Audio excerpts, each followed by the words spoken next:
Guess what, guys? I'm getting divorced.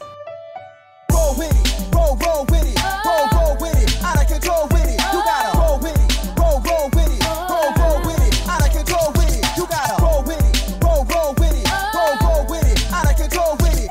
Roll with it, roll with it. Hey guys, welcome back to Tanya Melissa TV. I am Tanya Melissa. This is Michelle Brown Johnson. but she's better known as Spanky. Yes. Yes. So guys, as you can see the title, we are getting a divorce. Woo woo.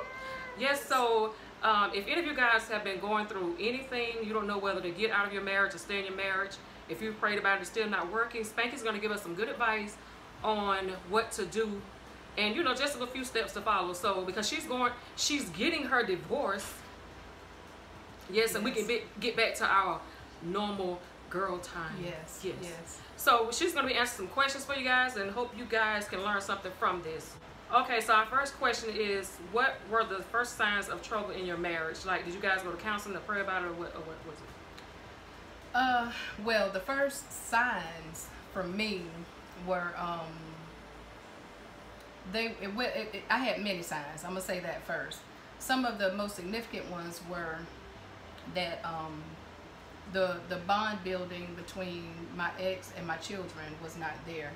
And when I got married, my children were, I guess they were 9, 11, and 16 at the time. Somewhere around, I might be a little bit wrong, but those were roundabout ages at that time. And those are significant ages, you know, where children really need to have that father figure, mentor. I had been a single mother, and I started to notice that there wasn't any bonding going on. There wasn't any initiation from my ex with my children. And you know, children are children. Yep. So you have to show them who you are, and you have to lead by example. Yes. And I wasn't really seeing that. And then there were some things that were going on that I thought, as we were to, that I believed that when we were married, that we were supposed to come together as one. And there were just things that we were not coming together as one. I felt like he was doing his thing over here the way he wanted to do it, and I was doing my thing over here. I had to do it the way that I knew best to do it because I didn't have that connection to come together as one. And so those were two things that helped me to realize that you know, things were, and then I kept trying to talk to him about it, and we were just spinning our wheels and not getting anywhere. You know, so that's when some things started for me. So he didn't want the package, you know, it was a package deal. He knew that when y'all got married. So. Exactly. Okay. And how long were you married? 10 years. 10 years. Yes, 10 years. God. All right, guys. So our next question is, what did you do to try and work it out? So, as I was saying just a few minutes ago, I would try to initially when I started to realize that there were some issues that we had. I would try to go to him. I would try to talk to him and let him know how I felt, you know, what the issues were, to see where we needed to, you know, start. We needed to get to the root of these things. And I felt like I wasn't being heard. No communication. I think that at some points he thought he was looking at it as I was nagging. I was coming at him with this negativity again. But for me, as a woman, I felt like we have to get to the root of things in order to get over it. I mean, because if you keep brushing me off and telling me, oh, it's going to get better, but we still doing the same things over and over again, and I'm not seeing any changes, and I'm not feeling validated, and you're not really hearing what it is that I'm having issue with, then we're not able to get to the root of it. And so we were never really able to get to the root of it. You know, initially he didn't want to seek counseling. I asked about counseling. You know, I got all types of excuses as to why he didn't want to seek counseling and all this kind of stuff. And it just got really tiresome. It got really tiresome. It got to the point where it was making me physically sick, and I was dealing with depression a lot. And that was something that I had to overcome. Is that when you gained weight, when you was going through all that? Absolutely. When I went through my bouts of depression, I didn't necessarily eat a lot, but I didn't eat what I was supposed to be eating. I ate bad things. I never had, and let me just say this: depression does affect us physically. It will cause you to withdraw and not want to be around your family. It will cause you to not eat, or when you do eat, you don't eat like you're supposed to. And for me, I had loss of energy. I went an entire holiday season without spending time with my family. I was at home by myself on Thanksgiving and Christmas and New Year's. I was alone. I was by myself. I didn't want to be around anybody. I didn't want to talk to anybody. I didn't want to interact with anybody. I never had any energy. I mean, I didn't have energy, so I didn't want to go to work. I didn't want to go to the gym to work out, and going to the gym is an outlet for me. It helps me. It helps me now to go to the gym and stay active, and I feel strong or stronger. And then I just didn't have it in me, and that's how. Those are some ways that depression affected me. Yeah. And Black people, we can be depressed. Yes. I don't know why and it's okay to talk to somebody about it. Yes, it is. Yes. All right, moving right along. Would you go back? Absolutely not. I would not go back. I already kind of knew that answer, but I wanted you guys to hear it in case, I would not, no. It wasn't healthy for me. Not at all. All right. So at this point, with divorce being fresh, do you think you will marry again? I'm going to say this. When I first decided to leave, I didn't know. I was so focused on getting to know myself, and I was focused on healing. I was focused on coming closer to God, drawing nearer to Him, and allowing Him to work in my life, because I knew that I needed, Him.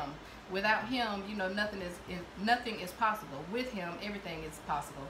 So I was so focused on that. Yeah. But now, some things have transpired.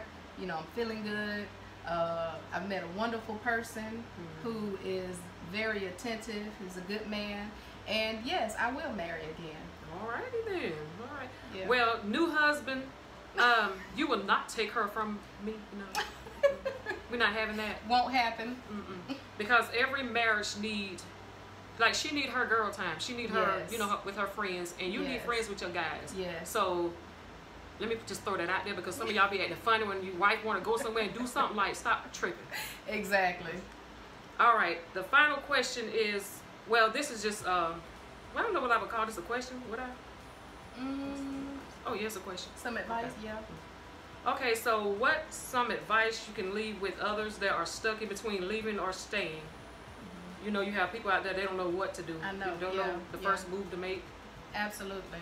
I will say self-awareness is essential. You guys, you have to know yourself. Ladies, you have to know yourself. If you're in a relationship that is not allowing you to be the person that you are, be the person that God created you to be, to flourish in whatever field it is that you work in, whatever it is that you do in life, whatever it is that you love in life, whatever your passion is.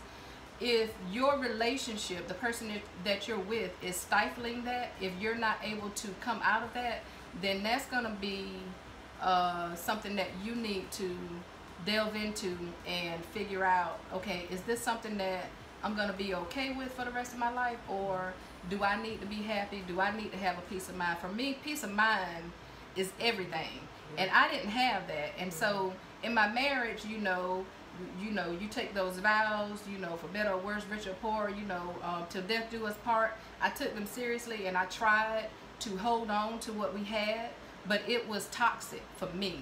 So I had to choose me. And I need to let everybody know that it's okay to choose you. It's okay to love yourself, because if you're not able to love yourself, you're not going to be able to love anybody else. If you're miserable, then that misery is gonna come off on everybody else that you're around, and then you're no good to anybody. And I had to realize, I have children. Well, my children are grown now, but I have grandchildren, and I have sister friends that I love dearly. I have and I want to be the best me that I can be for myself, for them. But if I'm not that for myself, then I'm not going to be able to be that for anybody else. And I had to realize that, and I had to realize that it was okay for me to choose me, and I chose my peace of mind. So that was my, you know, my thing with, you know, knowing that I had to leave. And guys, one thing that I want to say, if you have a close friend like Spanky and I, and like she was going through her thing, and you know, she talked to me about it. I didn't tell her, oh, you need to leave him. Oh, it's That's over, right. this and that. Because That's you right. got to decide for yourself. Because it don't matter what I say. If she's not ready to go, she's not going to go nowhere. So I'll just be wasting my breath That's and right. possibly ruining a friendship. So when people talk to me about things like that, I just, you know, I just sit and listen. But as far as me, you know, you need to leave him or you need to leave her, I'm not going to do that. And I don't think you should do it, because I'm telling you, it just causes a bigger mess, and then you lose a friend. Yeah. So, Yeah. all right. Exactly. That's good stuff. That's it. Yeah. All right, guys, so we hope you learned something from this video. If you have Yeah. any questions or any comments, leave them down below. And until next time, Yes. girl, it's hard to hear. Yes, it is. Girl, about to melt. Oh, Jesus. Help me, That Lord. light. Oh. Be